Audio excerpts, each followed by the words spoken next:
Assalamualaikum warahmatullahi wabarakatuh. Sampurasun dulur pembelajar, apa kabarnya nih? Semoga semuanya dalam keadaan sehat walafiat ya.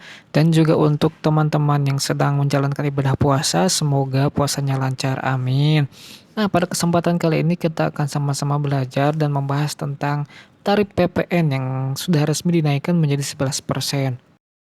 Pemerintah resmi menaikkan tarif pajak pertambahan nilai dari 10% menjadi 11% yang dimulai pada hari Jumat tanggal 1 April 2022. Kenaikan ini sesuai dengan amanat Undang-Undang Nomor 7 Tahun 2021 tentang harmonisasi peraturan perpajakan atau sering kita sebut UU HPP. Nah, dilansir dari Instagram resmi Kementerian Keuangan, kenaikan ini bertujuan untuk memperkuat ekonomi Indonesia dalam jangka panjang. Selain itu juga untuk membantu membiayai sektor APBN, khususnya dalam program pemulihan ekonomi nasional, di antaranya kesehatan, perlindungan sosial, sektor kementerian lembaga dan juga Pemda, dukungan UMKM, pembiayaan korporasi, dan insentif usaha. Kenaikan ini diimbangi dengan pembebasan barang dan jasa meliputi barang kebutuhan pokok, jasa kesehatan, pendidikan, pelayanan sosial, dan lain-lain. Kenaikan ini juga dibarengi dengan peluasan tarif terendah PPh wajib pajak orang pribadi dan juga UMKM. Jadi untuk UMKM dengan penghasilan bruto di bawah 500 juta itu tidak dikenakan pajak. Nah, ini adalah gambaran tarif terbaru PPh wajib pajak orang pribadi. Nah, tarif terendah 5% sekarang dikenakan pada rentang penghasilan sampai dengan 60 juta rupiah. Jika sebelumnya 5% ini, tarif 5% ini dikenakan pada rentang penghasilan sampai dengan 50 juta rupiah. Nah, sekarang mari kita bahas barang dan jasa yang bebas PPN dan juga tidak dikenakan PPN. Pada Undang-Undang PPN terbaru, terdapat perubahan pada pasal 4A, yang terdapat barang dan jasa yang tidak dikenai PPN, yang menghapus barang kebutuhan pokok, jasa pendidikan, jasa kesehatan, dan barang dan jasa yang dikecualikan dari pengenaan PPN. Walaupun barang kebutuhan pokok, jasa pendidikan, jasa kesehatan memang dihapus dari daftar barang dan jasa yang tidak dikenai PPN, namun dipindahkan ke pasal 16B yang antara lain mengatur barang dan jasa yang dibebaskan dari pengenaan PPN, sehingga tidak akan terjadi perubahan atau kenaikan harga yang membebani masyarakat berpenghasilan menengah ke bawah. Nah, jadi pada intinya, barang kebutuhan pokok, jasa kesehatan, jasa pendidikan, dan jasa lainnya yang dikecualikan dari pengenaan PPN ini dipindah kategorikan dari sebelumnya pada kategori tidak dikenakan PPN, sekarang menjadi kategori dibebaskan PPN. Nah, selanjutnya mari kita bahas lebih detail barang dan jasa yang dibebaskan dan tidak dikenakan PPN. Dilansir dari Instagram resmi Kementerian Keuangan, barang dan jasa yang dibebaskan dari PPN diantaranya yang pertama adalah barang kebutuhan pokok meliputi beras dan gabah, susu, buah-buahan, jagung, gula, garam, sayur-sayuran, sagu, kedelai, daging, dan telur.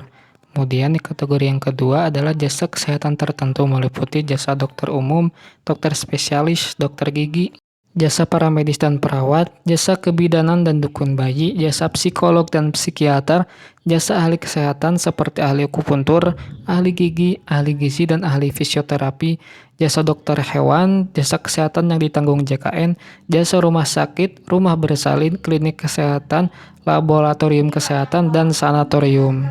Kemudian di kategori ketiga ada jasa pendidikan, meliputi jasa penyelenggaraan pendidikan luar sekolah, jasa penyelenggaraan pendidikan sekolah seperti jasa penyelenggaraan pendidikan umum, pendidikan kejuruan, pendidikan luar biasa, pendidikan kedinasan, pendidikan keagamaan, pendidikan akademik, dan pendidikan profesional, serta buku pelajaran. Kategori keempat ada barang dan jasa lainnya meliputi vaksin, kulit mentah dan jangat, jasa sosial, jasa asuransi, hasil pakan bibit benih, mesin peternakan dan perikanan, emas batangan, emas granula, kitab suci, jasa tenaga kerja, jasa keuangan, bahan baku kerajinan perak, minyak bumi, gas bumi dan panas bumi, senjata alutsista dan alat foto udara, listrik, terkecuali untuk rumah tangga dengan daya lebih dari 6.600 volt ampere. Kemudian rusun sederhana, rusunami, rumah sederhana, dan rumah sangat sederhana, jasa konstruksi untuk rumah ibadah dan bencana nasional, air bersih termasuk dengan biaya sambung atau pasang dan biaya beban tetap, dan jasa angkutan umum. Nah, kemudian barang dan jasa tertentu yang dikategorikan tidak dikenakan PPN. Di antaranya makanan dan minuman yang disajikan hotel, rumah makan, warung, dan sejenisnya yang merupakan objek pajak daerah. Kemudian jasa penyediaan tempat parkir, kesenian dan hiburan, jasa perhotelan, jasa tata boga atau catering yang merupakan objek pajak daerah. Selanjutnya, jasa keagamaan dan jasa yang disediakan oleh pemerintah, uang dan emas batangan untuk kepentingan cadangan devisa negara dan surat berharga. Itulah tadi sekilas tentang barang dan jasa tertentu yang tidak dikenakan PPN dan juga dibebaskan dari PPN sesuai dengan Undang-Undang Nomor 7 Tahun 2021 tentang harmonisasi peraturan pajak.